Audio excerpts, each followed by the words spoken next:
Every single person here needs to apologize, myself included. I'm sorry, what did I do? Oh, you know what you did. I did nothing. What you did is what I did, which is what Morash did, which is what the morning guys did, which is what the midday guys did, which is what certainly Big Mac did, which is we have been staring at how crappy the Mets are, and they are crappy, and that continued last night, and we'll get to it in a mere minutes. And we've been distracted by the fact that the Yankees are still crappy. Even though they finally won a game against the Angels and won 2 out of 3 against the Orioles, what happens when they go to Cincinnati against a very average Reds team? What happens? Well, they got beat 2 out of 3. They got beat, which means they've lost 9 out of 12. And I think the Yankees, especially over the last few days, have ducked the criticism because the Mets are worse right now. But the Yankees, much to my shock, I thought that win on a Thursday afternoon against the Angels 6 days ago was going to spark them, and it sort of did for a few days. But the reality is the Yankees are still a mess, Teak. Right. They are a mess because they can't find ways to win clutch games. Not even clutch, because these don't even matter this early in the season, but important games in the middle of the season at the end of games. Right? You said this 2 weeks ago. Maybe it was close to a month ago about how bad the Yankees were in extra innings. And I didn't even pay attention to it because I was like, all right, who cares? How many games have they played in extra innings? 3, 4? Who cares if they don't win any of them, especially on the road? But now it's become troublesome because it's almost automatic that they're losing if they go to extra innings, and it makes no sense. The New York Yankees are the worst road extra inning team in baseball since the new Manfred Man started. They suck in this situation. And for those who say, well, don't worry, guys, because once you get to the postseason, you don't play with the Manfred Man. They haven't been great in the postseason either. They did win the Juan Soto game, Game 5 against Cleveland last year, but that's their one playoff extra inning win in their last 5 that they've played. And so you look at this and you look at their struggles and you say, okay, is it something specific about this team? Is it the lack of fundamentals? Is it the lack of situational hitting? What the hell is it? And I think right now, especially when you watch a baseball team that's struggling, and we'll get to the Mets in a few minutes as well, it's usually a little bit of everything. Like, for example, I hate to pick on one specific person, but I'm going to do it, and I'm going to call him by the proper name when I do it. Aaron Judge, the king of New York sports, came up with the bases loaded and 2 outs. Like, it's what you dreamt of, especially because the guys ahead of him, Ben Rice and Trent Grisham, somehow got on base in front of him, including Ben Rice throwing a walk. And so when Aaron Judge comes up in that spot, the king of New York, with the bases loaded and 2 out. Good catch. You expect a kingly result, and it doesn't happen. Right. And for whatever reason, over these last 12 games, and we could argue if this is just the ebbs and flows of a baseball season or if there are real issues arising, this team is finding ways to lose close games, and sometimes it's a little thing. Yeah. Like Carlos Rodón not being able to pitch that past the 6th inning, Aaron Boone having the quick hook on him. That affected the game greatly because if Rodón goes 7, Loizaga doesn't pitch. If Loizaga doesn't pitch, it's Luke Weaver, Devin Williams. They probably win 3-0 or 3-1, and that's it. And we're ripping the Mets right now instead of talking about the Yankees. Mm-hmm. So it forced you to go to your bullpen early, which forced you to use your top relievers early, which forced you to be stuck in a spot where Mark Leiter Jr. is pitching for a second straight day in a situation where ideally he's not pitching a second straight day. And then the other little thing that you have, even though I don't think this cost them the game, it's bad, is I love Jazz Chisholm. I'm probably his biggest supporter. You can't do that, bro. You can't do that.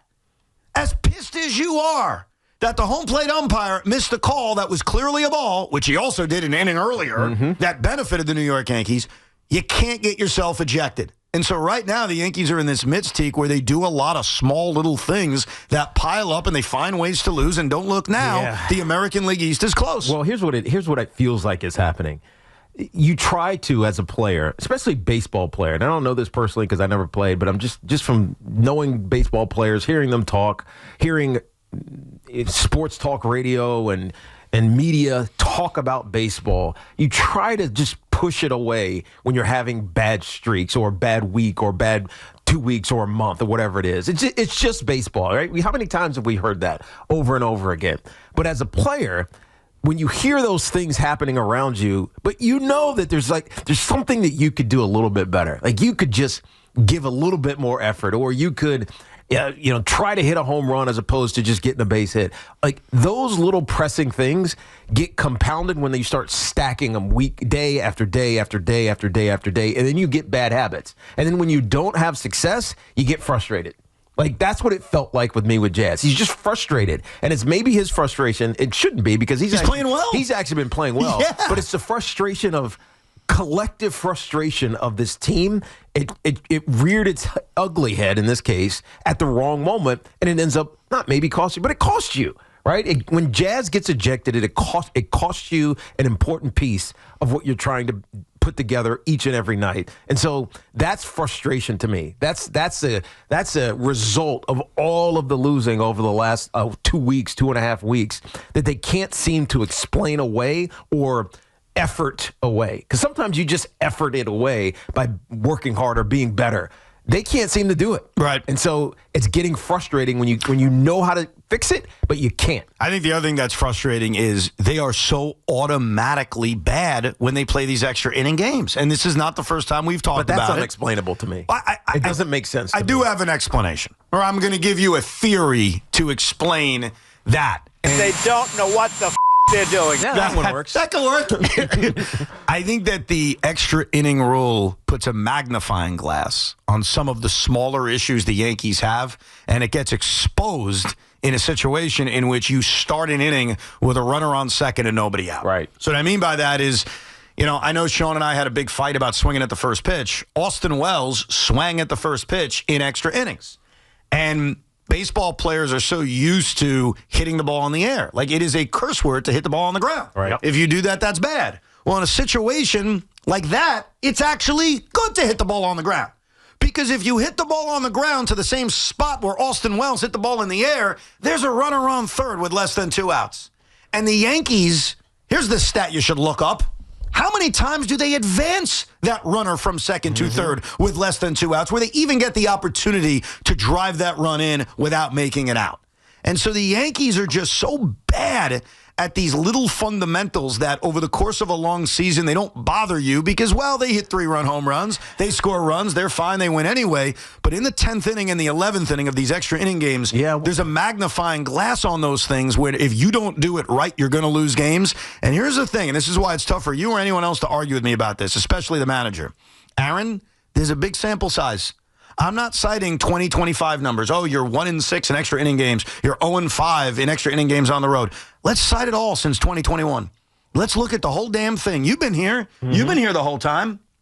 If you go back and look at the entire sample size of extra inning games on the road, they are 13-26. That is the worst in baseball. There's not a team worse. Not the White Sox, not the Rockies, not anybody. Right. And considering that the Yankees are mostly good every single year, there is no explanation other than what I'm pointing out, which is it's a magnifying glass on some of the smaller issues that the Yankees generally have that don't get exposed every night, but they do get exposed when they play these games that go to extra innings on the road. Yeah, I wonder if this is as simple as being reminded of what you just talking about. You got a runner in scoring position already in extra innings. Just get the ball on the ground, maybe find a hole, and at the very least, you advance the runner. Right? Yes. But, in football, when everybody in the stadium, everybody at home watching, the commentators, even your grandmother who knows nothing about football, knows that the quarterback is just trying to draw you off sides. Yeah. You know those situations? We see them all the time. Yeah. Right? And then the Jets get called for being offsides. Right. And I'm very familiar with that situation. And you know why? Because the coach probably doesn't say to them as they're walking out on the field, hey, don't jump offside. I know you know it, but I'm telling you anyways, don't jump offside. Just like your kid. Hey, put your dishes away. Don't leave them out because the dog's going to eat your leftover food. It's going to be all over the ground. I know. Okay, but just do it. You got to remind them sometimes. And I wonder if it's as simple as that. Just that normal swing where you're trying to launch that thing to Timbuktu. How about you just tone it down a little bit? Swing flat and level like you were taught when you were 8 years old. Just swing, nice level swing, get a base hit. If you're just reminded of the little things sometimes, it sticks, right? And it's there. I wonder if it's as simple as that. Maybe. Maybe. Yesterday, at the beginning of this show, because this is now a common thread every single day at 2 o'clock to worry about our baseball teams, because that's June in 2025, I asked you, using, beach flags, how concerned you were about the New York Mets, and you raised a red flag of concern. I did. Well, the New York Yankees have lost 9 out of 12. They can't win extra inning games. Their lead in the American League East has diminished to the smallest it's been. Are you worried? Yes. You are worried. Of course. You're an equal opportunity warrior. I'm equal opportunity warrior because it's taking too long, right? They're too good to have these type of issues keep cropping up. And I forgot what game it was that we were alluding to, but sometimes when you win in a certain way, and for the Yankees, it's been by mashing the ball and throwing stupid run differential, which is still holding somehow despite their struggles over the last couple of weeks. But sometimes it requires small ball, right? Sometimes it requires doing the little things, and I worry that the Yankees don't have that ability. Well, I think that's what kills them in extra innings. Just have the ability to do fundamental small ball baseball. And I know it's easier to just, get a massive home run or whatever, but it's actually harder. Yeah. Especially when you're struggling to make contact. I do want to give you a positive because last night after the Mets lost, I did a Rico Bronya where it was mostly screaming and yelling about how much they suck. And I actually threw out a few positives. Like, Jeff McNeil had a good at-bat in the ninth inning. They got Raisel Iglesias in the game. I'd like to give the Yankee fans a positive. At least nobody on your team forgot the score, which happened to Ellie De La Cruz in extra innings. And that's where I thought the Yankees were going to win. I thought the Reds were going to out-Yankee the Yankees and make a mental mistake that killed them. It turned out not to be the case. As far as the Mets are concerned, the Mets are dealing with the trifecta of doom, which is why they lose every single night. The trifecta of doom is this. One of these things is consistent. They don't hit. They'll have an inning in which they make you think they're going to hit, like Brett Beatty's clutch 2-run single. That made you think it for a second. Of course. But they mostly do not hit. And over the course of this stretch of games where they've lost 10 out of 11, they do not hit. And then the bullpen and the rotation take turns. So, for example, in Game 1 of the Atlanta series, Paul Blackburn can't get through the 5th inning. No problem. Bullpen's going to make it up for you. But it's still not going to be enough. You're going to lose. Last night, Frankie Montas shocks the world, those 5 scoreless innings, and then guess what happens? The bullpen, which has been completely overworked because their starters don't go deep into games, they implode. He had a pitch limit. Would you have sent him out for the 6? Just to see. Frankie Montas? Just to see. I think because it's his first start back, I think it would be irresponsible. I really didn't have an issue taking him out. 80 pitches. Yeah. His pitch limit was 85. Yeah. He looked really, really damn good. Do you not just give him a third or 2/3 of an inning? Can I tell you why I don't? And I'll actually, and this is something I'm just saying that because if he does... It's a fair question. If he goes out... Oscar Brazaban does not walk 3 straight batters. Okay, so it's a very fair question to ask that. Like, hey, because we're going to talk about it with Carlos Rodón. We'll tell you why it's not even a controversy, but it is a controversy in a few minutes. But here's the deal with what happens when your teams lose. We tend to point it towards the manager. Like yesterday, I criticized Darren Boone greatly for not pinch hitting for Anthony Volpe. We can always find things to criticize the manager for, but let's make this clear. The Yankees have lost 9 out of 12 because their team isn't performing. The Mets have lost 10 out of 11 because their team isn't performing. It doesn't mean we can't find things to bitch about with the managers. It's not the manager's fault, but I do want to answer your question. Here's why Frankie Montas was done after 5 innings. If you, knowing this is his first start back, knowing you're expanding a pitch count on him, if you allow him to start the 6th inning and he puts a guy on base, you're now asking your bullpen to be in a tougher situation because they're inheriting guys already on base. Like, Oscar Brazaman sucked yesterday, right? He walked 3 straight guys and then Mendy kept him in. There's a chance, in fact, a really good chance, Teak, in my opinion, that Brazaban's coming into the game anyway, except it's with a guy on first base and nobody out. Or 2 on and 1 out. So I think it was actually better, even though it didn't work, to give him a clean inning with the 3-batter minimum, as opposed to saying, let's see if Frankie starts a mess and Oscar can get out of it. So I think they were right to pull him after 5. The problem is, and this goes back to the start of the year, their starters don't go deep into games. And because of that, their bullpen is overtaxed. And the same thing affected the Yankees last night when Mark Leiter was forced to pitch another inning after throwing 27 pitches the night before. And now they have bullpen issues because, what do they have, 3 guys available? Maybe 4 available now because of the back-to-back games where they've had to go early into, not early, but, deep into their bullpens. So, now you're stuck and you have five more games before you have an off day? Yeah. So, I mean, it feels like for the Mets, it's only going to get worse unless the starting pitching miraculously turns into what it was at the beginning of the season, and I don't know if that's going to happen. Well, here's why I don't think it's going to get worse, all right? See, I can find positivity after I sleep for about 8 hours, and I talk myself into it. Right. The Mets have played like dog crap, and there are legitimate concerns about this team we have talked about, we'll continue to talk about. Okay. Tonight, they are facing a 20-year-old who's made one major league start. Now, I'm going to be a little naive, just a little bit, and say they should hit him. They should hit a 20-year-old who's made one major league start. 20? Yes. Wow. Yes.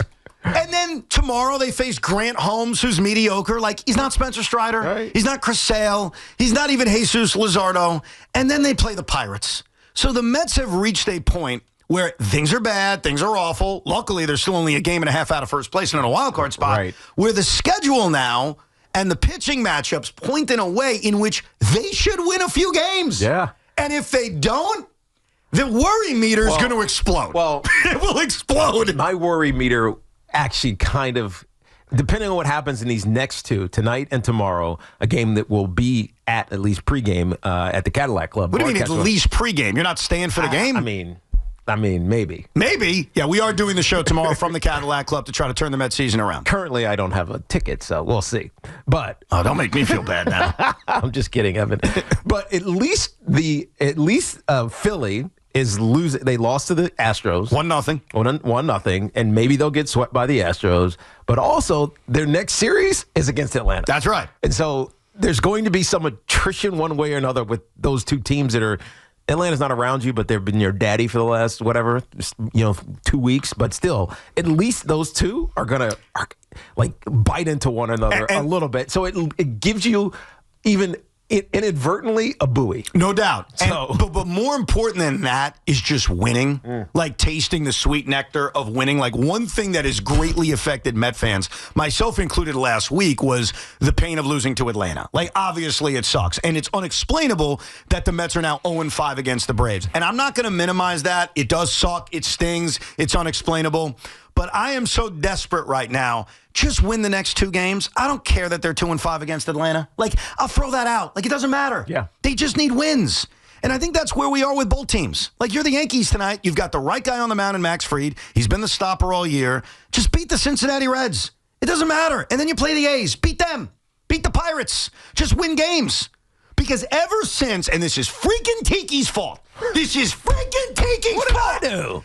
Ever since a week and a half ago, when we opened that Friday show with who's better, the Mets or the Yankees, do you know what their combined record is? 2-13? Close. 4-19. Mets suck. Wow. The Yankees are a joke. 4-19 since that debate. My bad, guys. That was a bad idea. Yeah, that was Tiki's idea.